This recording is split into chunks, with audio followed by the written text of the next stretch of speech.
Hey, we talk about legendary teams. Listen to me. Listen to this right here. We talk about the Patriots, bro. We talk about the Legion of Boom. We talk about the 85 Bears. Yeah. They're going to talk about the 24 preseason Bears. Yeah. You nailed it. Come on.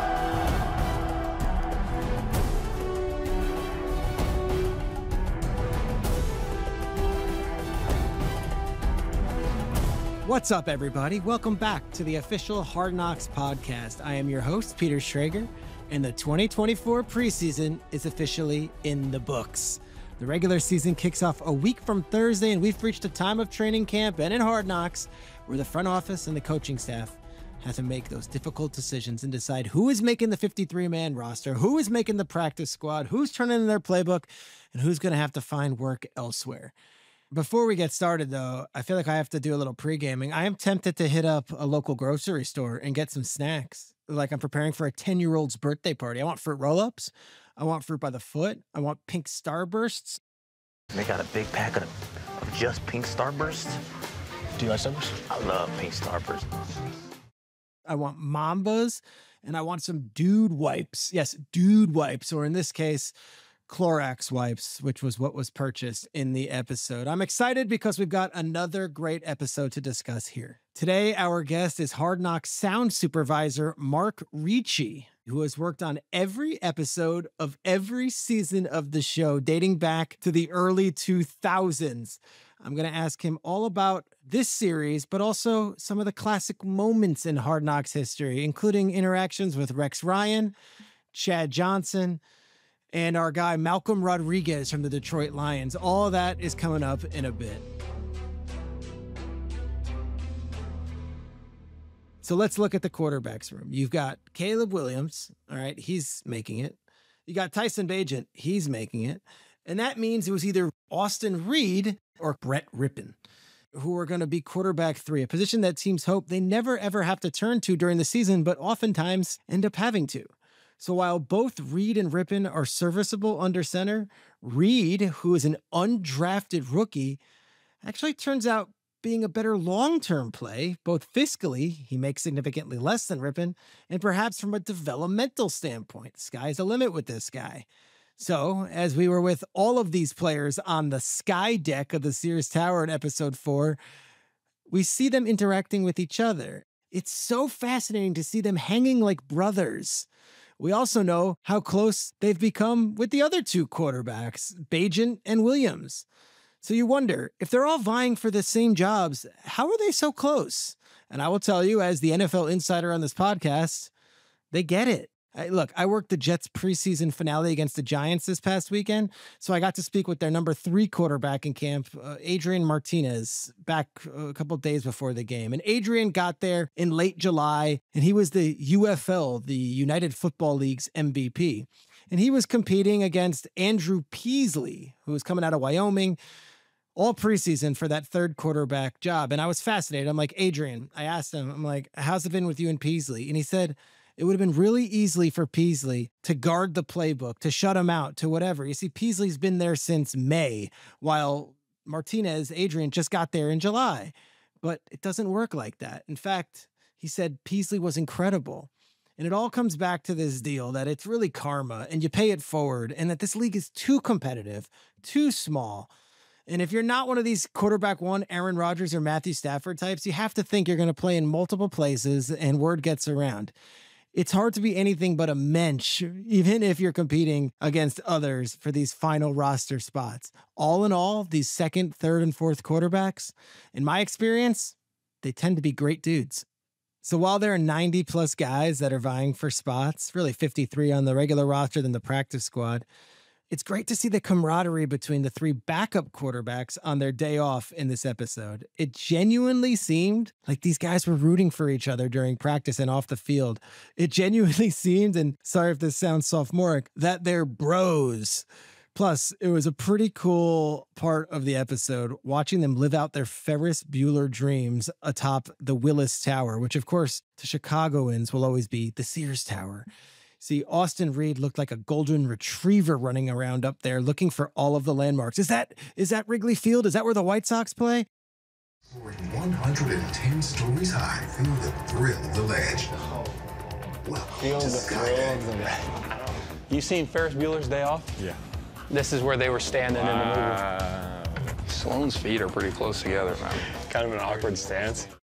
Also, if you've never been on that sky deck before, here's some of the info on it.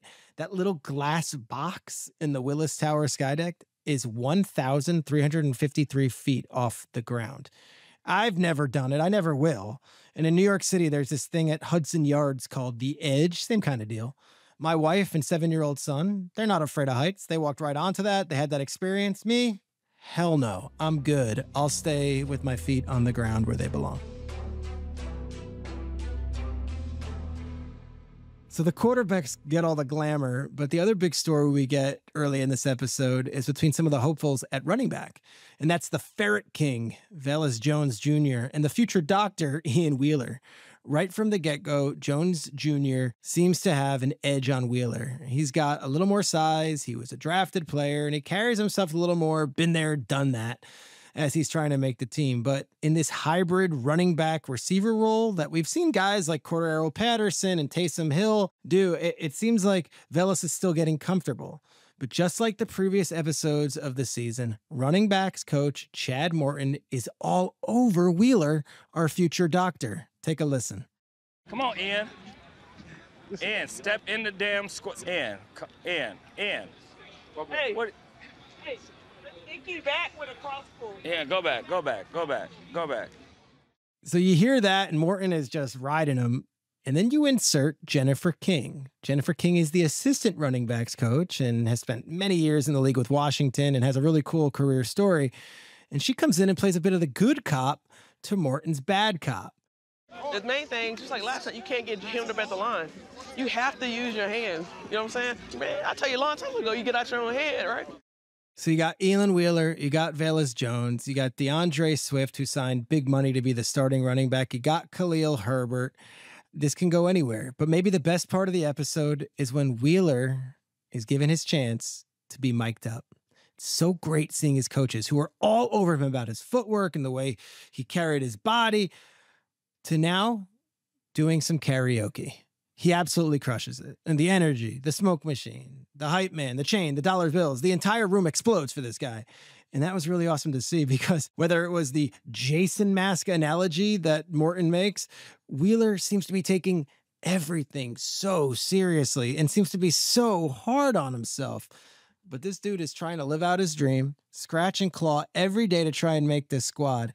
And you could tell it wears on him. He wears it. Literally, you see it on his face, which is why it was so great to see him actually have a moment of levity and have some fun out there. Well done, well done, well done.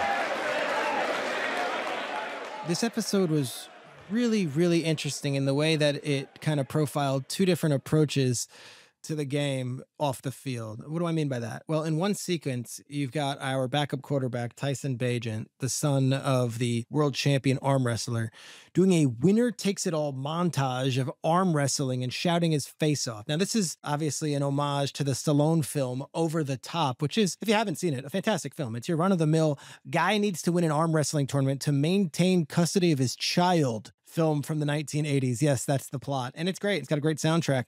Bagent in this episode of Hard Knocks is flexing and he's all rowdy, and it's this incredible exhibition of just, machismo. And then you have well-traveled Adrian Colbert, who tells his incredible story, walking around barefoot, holding a crystal ball, banging on bowls, practicing self-actualization. Here we are, two NFL players, two very different approaches to getting themselves psyched up for the job. But that's the beauty of the NFL. And it's the beauty of Hard Knocks that they give us access to both of these men. Then we get to the preseason finale against the world champion Chiefs. Now, there's no Mahomes, there's no Kelsey, but he does wave to the cameras, so we'll take it. And we don't get any Caleb Williams. What we do get are guys fighting for roster spots. And Austin Reed, who we've been tracking all season long, has the opportunity to prove himself as the number 3 quarterback on the team. We also get our guy Adrian Colbert, who gets profiled extensively in this episode, making some awesome plays. But it's Ian Wheeler who has my attention as he is dodging and diving out there and doing everything he can on the field. I know the players' parents get a lot of love on this show, but watching his mother in this episode is really special. She's watching her son play, and you can see that she, just like Ian, wears every play on her face.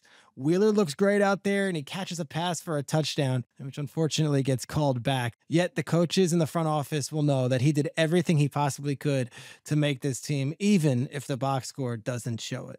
Insider hat here again. The final game of the preseason really doesn't matter for most of the starters, and usually for roster spots like 40 to 50 doesn't mean anything.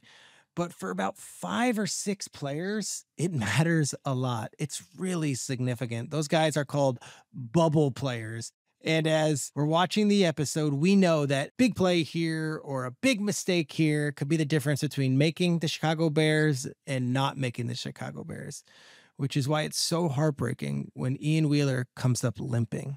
Velus Jones Jr., who we've profiled throughout this episode, the Ferret King, makes the most of it, runs off some big explosive plays while Wheeler's off dealing with an injury.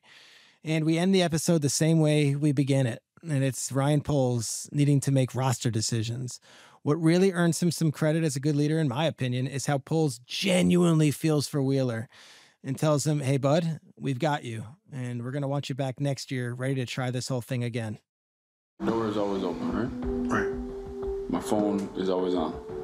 If you want to talk, you want to cry, if you want whatever you need to do, I'm here for you. You got me? Yes, sir. So you're part of the team. We'll see how your journey is going to continue on. So does he give up? Does he go to medical school? Look, it's a nice fallback. Or are we going to see Ian Wheeler again next year for the Bears? That's kind of the beauty of Hard Knocks. Coming into this season, let's be honest, you didn't know who Ian Wheeler was. As we wrap up the 4th episode of this season, you're living and dying with every Ian Wheeler play, and you're wondering what he's going to do over the next 10 months. All right, so as we wrap this episode, Ryan Poles has a lot on his plate. We didn't even really see it in the 4th episode of Hard Knocks this week, but the Bears actually made some big moves. They fortified their defense. They brought in veteran Chris Williams from the Browns. They went and traded for Darrell Taylor from the Seahawks. Like, those are like legit guys. We didn't see any of those phone calls in this episode, but they certainly will play a role for the Bears this season, and they'll certainly play a role as the final 53 shapes and finds its final footing. As teams look to trim their rosters this week, there are going to be more trades, more waiver claims, and you'll learn that it's a never-ending process for teams and GMs like Ryan Poles.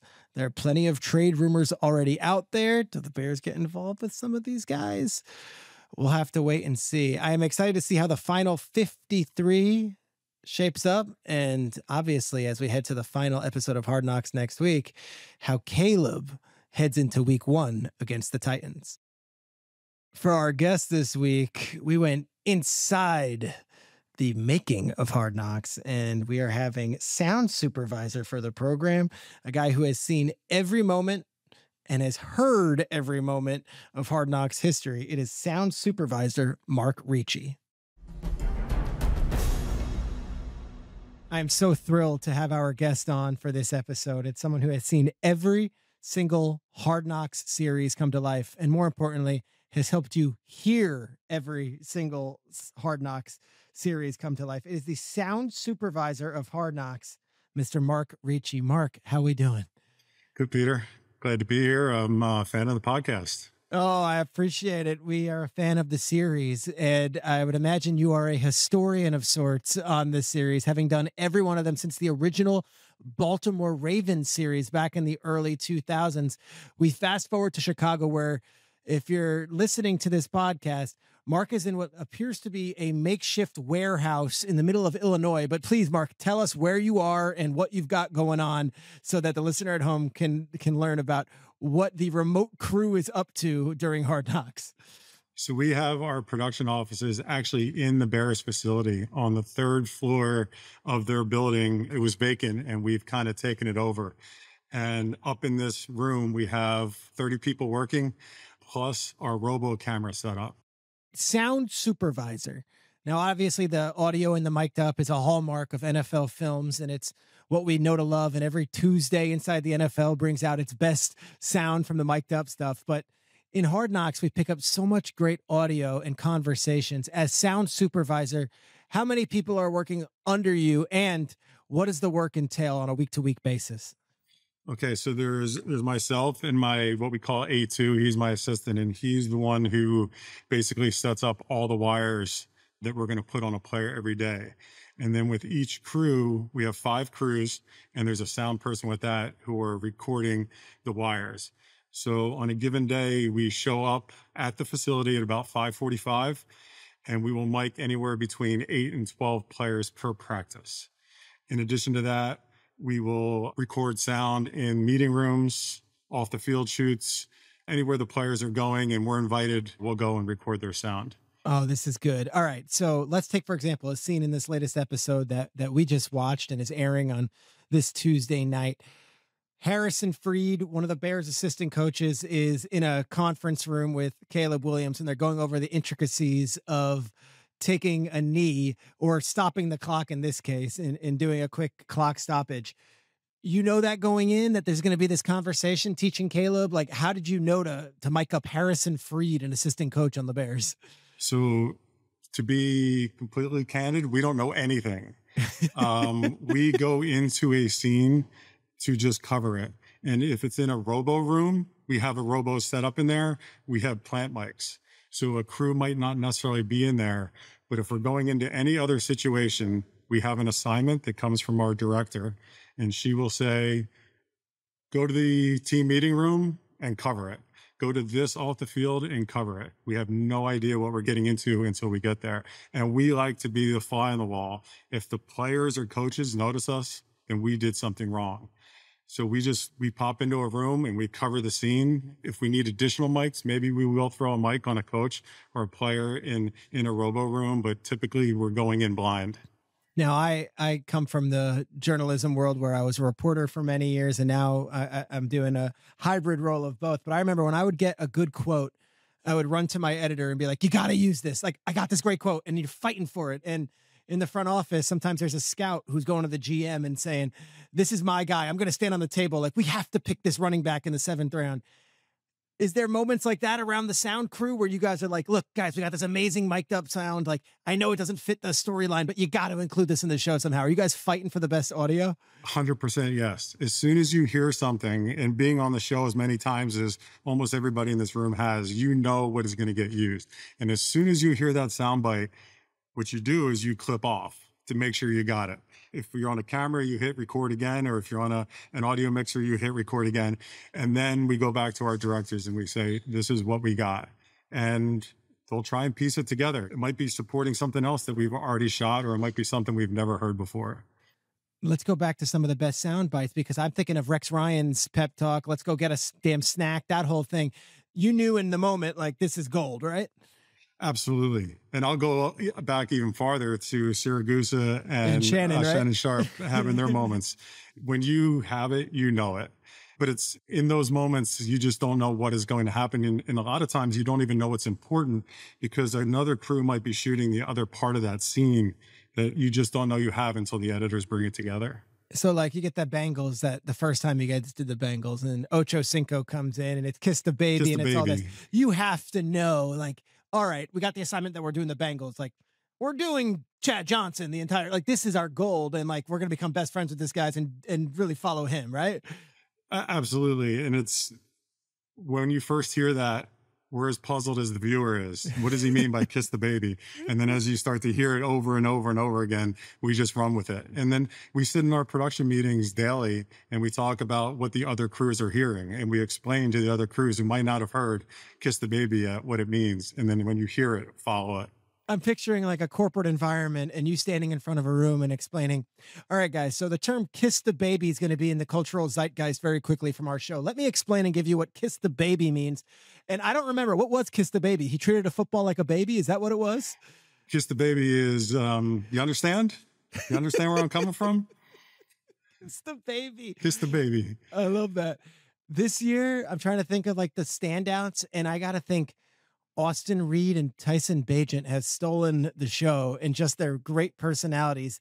How soon did you realize that, oh God, we got some characters here in this quarterback's room? So when you're coming to a show like this, you know, especially with Caleb being out there too, we're gonna drift towards the quarterbacks. We can't put a wire on Caleb every day. So we're gonna put a wire on the next closest player to maybe get us closer to Caleb. But then you start hearing Bagent and Reed talking, you're like, oh my God, we've got more than one character in this room. And these guys are just so great. And more than football players, these guys are just people and they're out there being themselves.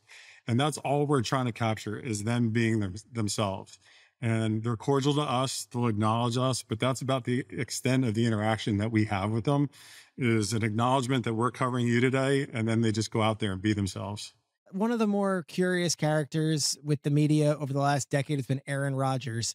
You guys get the assignment to Rodgers last year, and I thought Rodgers came out glowing from the Hard Knocks experience. I think anyone who came in with preconceived notions realized that they might have misjudged him based on the way he was portrayed on Hard Knocks, which was the ultimate teammate, team leader, and actually a funny guy. Did you have to break bread with Rodgers beforehand and gain his trust? How did that go down? Because he's usually skeptical going in. So I'm going to pull the curtain back here a little bit more than I might be allowed to. But on the first day there, he actually approached us and said, I realize that you guys are probably here to cover me too. So anything you need, let me know and we can discuss. So that was before the first practice. At the first practice, I was on a crew then. I was with Hannah Epstein, who's the DP. And we talked to our director beforehand and said, how are we going to handle this today? Are we going to go right after him or are we going to give him some space? And the director said, let's go right after him. Yeah. So at the end of the first practice, they call the team up and then they break off into their individual groups and it's the quarterbacks talking. And we went over with the camera and the boom, we stuck it right in his face and he delivered the soundbite that led off the entire show, at least in promos. And he didn't bat an eye. And he gave a great speech. And from there on through the rest of the show, you know, we certainly respected his space, but anything we needed, we would go after and we would get, and he would deliver. He was so good. And it was such a great series. This year, we're really enjoying this Bears one. Who in your 20-something years of doing this, including the in-season, including the moments with Bubba Ventrone and the Colts when they did their in-season, and there's so many, Bruce Arians and the Cardinals. I mean, there's all these different NFL Films projects that you've done. Through Hard Knocks specifically, though, which coach did you enjoy miking up the most? It had to be Rex Ryan. He was just spitting sound bites left and right. And every day you just hope to get his wire. And the head coaches have to be part of the agreement. They have to be wired every day. So you just didn't know if you were going to be on that crew to get him that day. But if you got him, you were in good shape. But I always go back and it sounds, the old man in me just wants to say the first one was the best one. Yeah. Brian Billick. And I say it all the time that when we went there, when that show first started, we did not know what we were doing. We went in there kind of blind that we were just going to shoot everything that moved and the editors were going to bring it all together. Little side note real quick. In that first season, I was on a crew with Jim Barry, who's here today. Okay. Our assignment on cut day was to follow the Turk, which is an awful position for anybody to be in. Nobody enjoys it. For the listener, real quick, explain what the Turk is. The Turk is the guy who goes to the player and says, coach wants to see you and bring your playbook. And that means you're getting released. And I remember turning to Jim and saying, I could feel my heart beating out of my chest. And I put the microphone up to my chest and he could hear it. But that Turk on that day was Joe Douglas. Yes. And Joe Douglas was the GM of the Jets who we did last year. Oh my God, full circle. Did you ever bring that up to him when you were doing all the mic'd up stuff with the team? We did bring it up to him, and it was, as Jim put it when he told him the story, it's ironic that you're the GM at this team, and Mark and I, meaning the crew, are still in the same position shooting. What do you enjoy doing more? The stylized shoots, like, hey, we're going with DJ Moore to the Museum of Ice Cream, we're going with these guys up the Sears Tower to see the sky deck, or do you like the practice uncut footage of Ian Wheeler going at it with running backs coach Chad Morton? What do you enjoy more? Oh, I hate to take the easy way out, but I like them both the same. I like being out on the field, and that's where we're allowed to bring out our creativity. We're looking for scenes. We're looking for sound bites. We're moving around the field just in unison with other crews and with each other, trying to find the good stuff.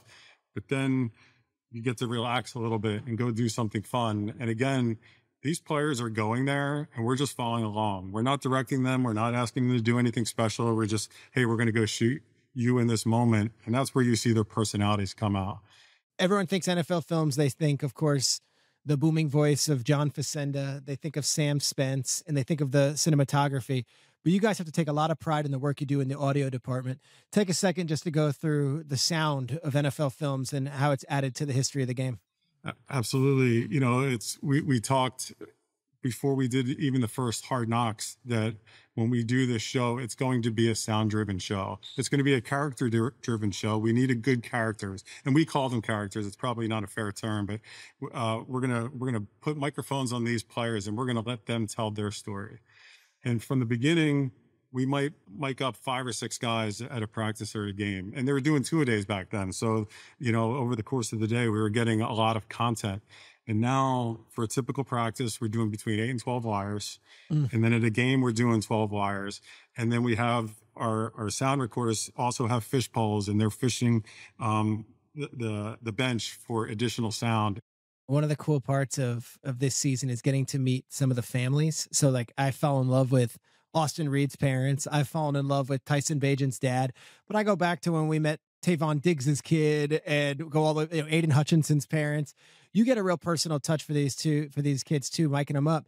Do you end up, keeping these connections and keeping in touch, or at least rooting for them throughout the course of their career because you have such intimate moments now, miking them up and helping to share their stories? Oh, without a doubt. And I grew up in Philadelphia. I grew up an Eagles fan, but at this point in my life, I follow players. I follow players who've been part of Hard Knocks, and we follow them through their career. My favorite of all time was Charles James. And when he got released, right? Give me the socks. And in Houston, we got to know him very well. We were doing a lot of off the field shoots with him.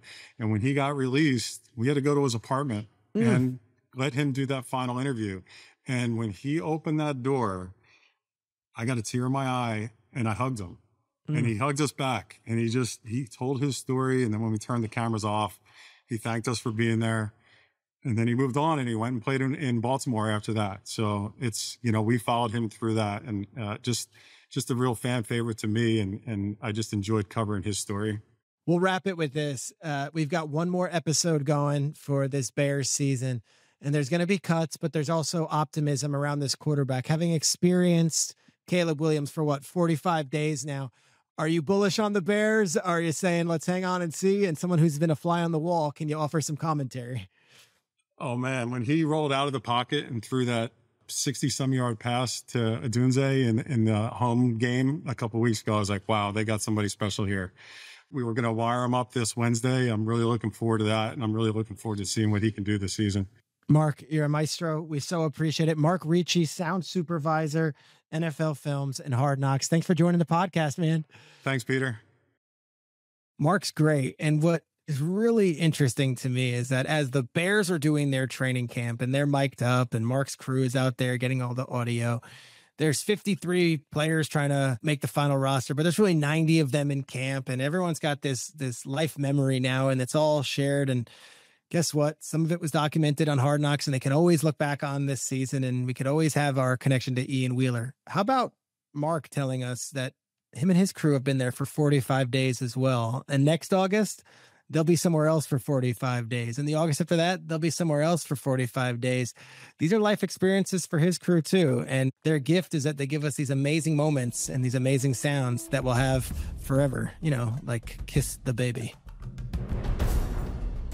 All right, every week we do our MVP of the episode, and I'm going with Jennifer King, who played good cop to Chad Morton's bad cop, but in her own right is a really respected NFL coach. The assistant running backs coach for the Bears is coaching Ian Wheeler through all these hard moments, and as he's getting beaten up verbally by Chad Morton, who's doing a solid job and giving him great advice, can go over to Jennifer, and Jennifer's kind of explaining, well, here's what that means. We're trying to keep you healthy. We don't want you to get hurt. We want you to have the best film possible. There's a lot of cool learning moments. There's also a lot of cool access parts to this where you see that a coaching staff, it's not just resume and who's played where and who's done what and who's coached where. There's also personality types. Chad Morton and Jennifer King couldn't come off more different, and yet they work together and they get the most out of this running backs room.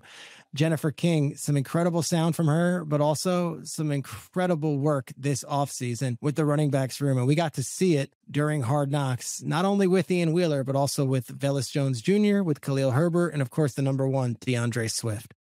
For sure. You're putting on great stuff on tape. That's all you can do, right? Control what you can control. That's what you're doing. You're doing a great job. I mean, your growth in like 3 weeks is incredible. Let's be real. And that's it for this episode of the Hard Knocks podcast. As I feel like I'm standing atop that sky deck, we're almost done, guys. It's unbelievable. Summer may be coming to a close, but next week we have actual football to talk about, regular season football, which means next week is our final episode of this Bears Hard Knocks season and our final podcast together. I know it's sad, but I will never forget our time together, and we will always remember what we had. Head on over to the Hard Knocks Instagram page at Hard Knocks HBO for even more exclusive behind-the-scenes clips of the show. And the NFL.com website has even more Hard Knocks content for you to check out.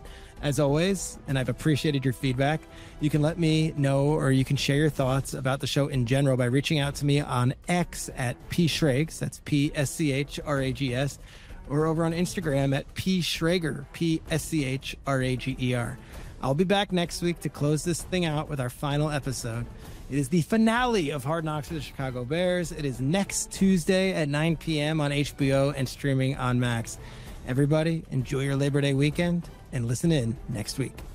Hard Knocks Podcast is a production of HBO and NFL Films in partnership with Pod People.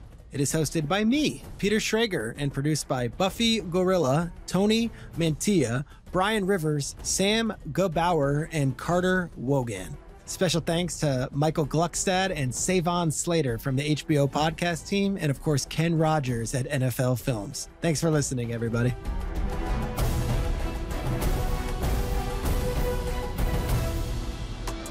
Really good job finishing off the preseason the right way. And that's all the way, everybody from the top all the way to the guys that are trying to make the football team. You all did a great job with that. I really appreciate you.